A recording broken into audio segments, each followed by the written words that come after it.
घर में 2 शादियां आ रही हैं, तो आपको पता ही है कि शादियों की शॉपिंग तो थोड़ी सी एक्सपेंसिव ही होती है।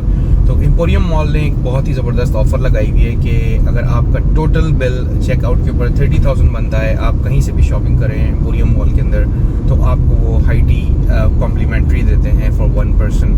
तो शादी के कपड़ों का बिल मुझे लगता है 30,000 तक बड़ा आराम से बन जाएगा, क्योंकि वो थोड़े से एक्सपेंसिव साइड पे होते हैं। तो मैंने घर वालों को क्यों ना हम एम्पोरियम से शॉपिंग कर रहे हैं बजाय इसकी किसी और जगह से की जाए, तो हमारा टोटल बिल 30,000 बड़े आराम से बन सकता है।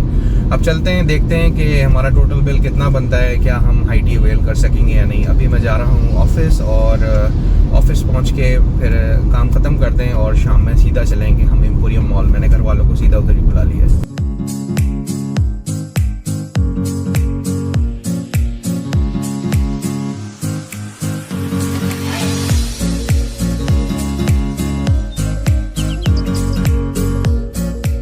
A few minutes later.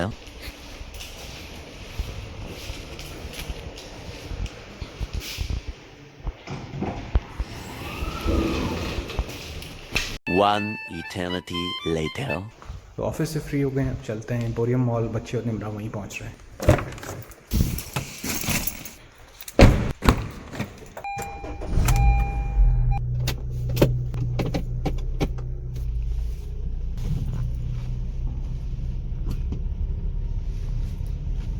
A few minutes later. मैं एम्पोरियम पहुंच गया हूँ, अब चलते हैं। देखिए बच्चे कहीं फर्स्ट फ्लोर पे हैं। ये रहे मिनाइज़ा। हेलो, पहुंच गए आप? जी, आप कहाँ थे? हम इतनी देर से आपको ढूंढ रहे थे। बेटा मैं बस अभी ऑफिस से पहुंचा हूँ। क्या मूड है खाने का? बुंदू खान पे आज खाना ट्राई करें? क्या बोला तूने? नो, बिल्कुल नहीं खाना। अरे बड़ा मजे का होता है, बुंदू खान ट्राई तो करो।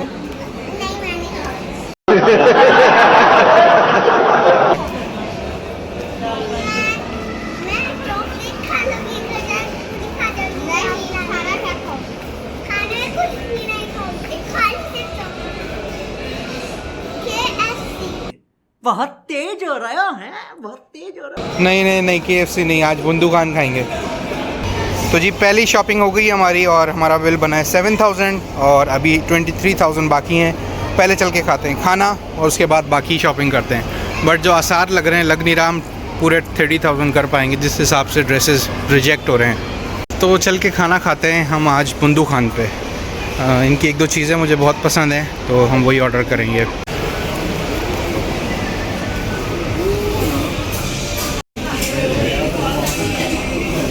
तो ये आ गया है मेन्यू। हम करने लगे हैं चिकन कबाब ऑर्डर। इनके बड़े स्पेशल चिकन कबाब होते हैं। ड्राई फ्रूट्स वो ऑर्डर करा है, और इसके अलावा हमने करी है अचारी हांडी, और मिना ने करी है फिंगर फ़िश ऑर्डर। मिना को फिंगर फ़िश पसंद है, और इज़ा हमारे साथ जो है वो हांडी ही खाएगी। और साथ में हमने नान और सैलड वगैरह करे। सैलड हमारी आ गई है और साथ में मिंट रायता भी आ गया है। A few minutes later.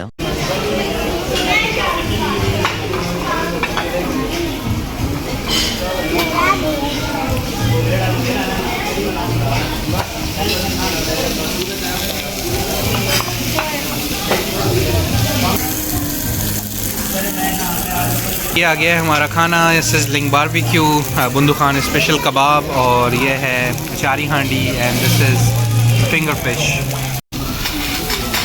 तो ये आ गए हैं बुंदू खान स्पेशल कबाब, और इनकी जो ख़ास बात है वो इसमें कैशू नट्स होते हैं, वो बहुत जूसी कबाब हैं। साथ में हमने ऑर्डर किए हैं ये कुलचे, और अब खाना खाते हैं। 2 hours later. तो घर वापस आ गए और अपने मिशन में बुरी तरीके से फेल हो गए। हम 30,000 की शॉपिंग नहीं कर सके, और हमने खाना भी खाया, वहाँ शॉपिंग भी की। हमारा टोटल बिल 15,000 से भी कम बना। बच्चों की कोई शॉपिंग हमें वहाँ पे समझ में नहीं आ रही थी, ना ही निमरा को आ रही थी। तो अब कहीं और से शादी की शॉपिंग करेंगे। तो कल जब मैं घर वापस पहुँचा था तो स्टीयरिंग के बैक साइड से पानी की कुछ स्लैशिंग की आवाज़ आ रही है, और ये यूजुअली तब आती है जब कूलेंट का लेवल कम हो या हीटर कोर आपकी चॉक हुई हुई हो। तो हीटर कोर तो चॉक होना इज़ अ इम्पॉसिबल थिंग, क्योंकि मैं कूलेंट यूज़ कर रहा हूँ इस कार में। जब से मैंने ये ली है ये कूलेंट भी है, उससे पहले भी कूलेंट पे चलती रही है। और बाकी जो है कूलेंट लेवल भी प्रॉपर है। अब चल के चेक करवाते हैं कि क्या इशू है।